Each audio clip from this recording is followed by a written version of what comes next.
My name is Miles Carter, and I won something last month that I never thought I would. It was something important that should have been important. After working 12-hour shifts at Briarwood Foundry for 15 years, my fingers were double broken. Pay, on vacations and not a single complaint. I was promoted to operations supervisor. It's not temporary, it's real. Title, real race. It had a gray printed badge that didn't smell like sweat and a reserved parking spot close to Theist Gate and an office, with walls that didn't shake when the forge heated up. I should have been proud. I felt seen when I got home late that night with a pizza box in one hand and a letter from the company still warm in the other. Della was curled up on the couch with her legs folded under her. Her red wine glass was sweating on a coaster as she looked through her phone like no one else was there. She got for Christmas last year. She didn't look up. I get it, I said, trying not to smile like a fool. Schoolboy, they made it official today. I'm now an operations supervisor with full benefits. Figure bump in pay, she said as she blinked at me. It wasn't a full blink, it was just a slow one. It seemed like she either didn't hear me or didn't want to.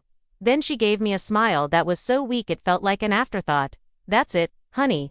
No more, I'm proud of you, or hug. Not even a toast. The wine she kept stirring as if it held secrets. She looked back at her phone and typed out a message. I stood there, thinking of something more interesting than the man who had been breaking his back for years to make her life better. Just a little longer. As if I thought she might say something else if she had more time to think about it. But the silence grew. It was tight and ugly until the microwave in the kitchen went off. I went upstairs with my box of cold pizza.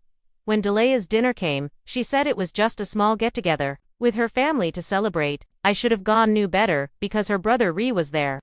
Sipping that top with a laugh like always. He only pulled out the expensive shelf bourbon when he wanted everyone to see how much it cost. And Kin drove down from Kington even. Her cousin Jasmine showed up in heels that were too high for the family table. It looked like the dress cost more than our water heater. The food was good, and I'll give them that. Delea made the baked mac. Just the way I liked it. And her mom brought those dang deviled eggs that I could never say no to. Trent, Delea's ex-boyfriend. Trent had just bought a new home downtown. At one point, her dad sounded like I was proud of him because he is now in charge at the corporate level. I chewed my chicken and kept quiet. We made it to dessert at the right time. Ree stood up, raised his glass, and smiled like he'd been waiting all night for this moment. Here's to Miles, he said. I guess Briar needed a fake idiot to fill the chair to make people laugh.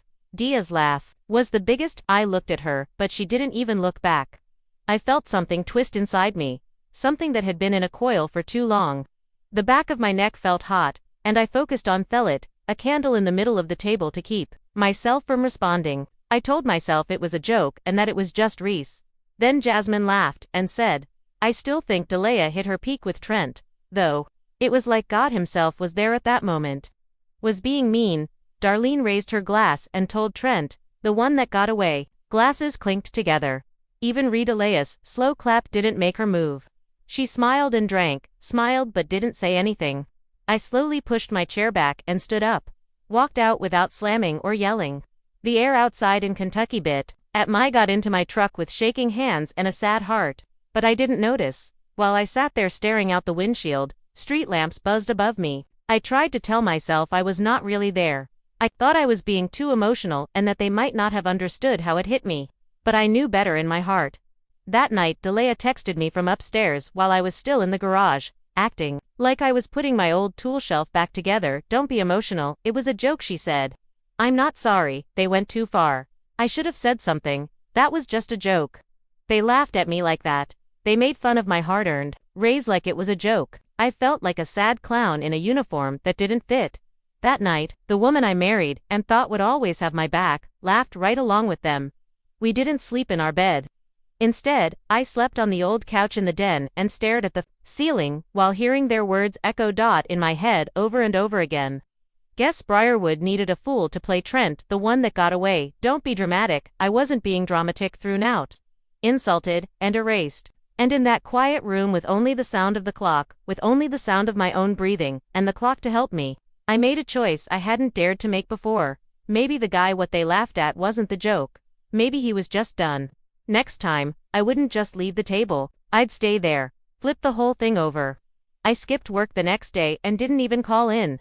I just got in the truck before as dawn broke. I shook as I turned the key and drove south. I didn't have a plan. Get out of that house, that silence, and that marriage I wasn't sure I was still in. The roads were still wet from the rain last night. There was a misty layer of fog over the road that looked like smoke. The headlights cut through it in a weak, almost reluctance beam. For a moment, I wasn't sure if I had even packed didn't check my wallet because I didn't care. I must have driven for 4 hours before I understood where I was going. Somerset. There was an old house next to the lake, tucked away behind a row of crooked trees and blackberry bushes. It had been empty for years. But the sound of the dirt under the tires and the weather-stained side of the porch made me think of the last time I was there.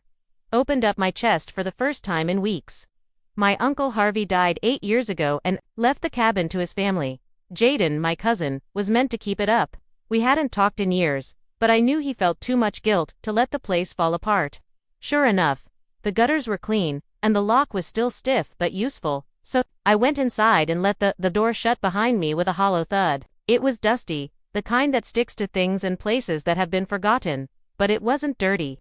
There were a few spiderwebs in the corners, and some scuff marks on the floor. But no other marks. It looked like it had been waiting for me. I put my duffel bag on the old velour couch and kicked off my shoes, boots, and stood there in the quiet. There was no TV, no ringing phone, and no glances across the room. There was nothing but quiet in the room that felt like accusations. I took a lukewarm, stale beer from the rusted mini-fridge, but I didn't drink it. I was sitting on the porch, with my legs spread out and a bottle of sweat in my hand. The trees around me are UST-led. I leaned back in the old chair and looked out at the birds. They were yelling out like they hadn't seen a person in days. Trees. And the lake beyond them sparkled like a steel plate in the early morning light. That's when the question came up. When did I stop being a man? Not all of a sudden, not loud, but too quiet did I stop being someone who earned their place in the world. When did I stop being the man who fixed everything with his hands? People at dinner laughed at him like he was a broken tool in the junk drawer. Delia hadn't called him once. Not even once. The woman I married used to kiss my knuckles after long shifts. She either didn't notice I was gone, or did notice but didn't care. That the silence told me more about where I stood than any argument ever could. It told me I was just furniture. I thought about that night's laughter and clinking again. The guy who paid the bills and took the jokes was in the background. Glasses. The way Dia's smile curled around the edges when her family roasted me alive like it was nothing. And the worst part was that I didn't fight back. I let it happen, and let them carve into me like when I was alone on this porch. I felt something else move beneath the pain. I didn't bleed. Not anger, but a slow, quiet burn. The kind of heat that comes from realizing that I had let myself down. I gave them too much of a chance too many times. I took the hits and told myself I was being patient. Real men don't sit at tables where they aren't respected. Real men don't act like they don't belong. Stay where they're only useful when it's quiet. As the sun went up, I finally pulled out my phone.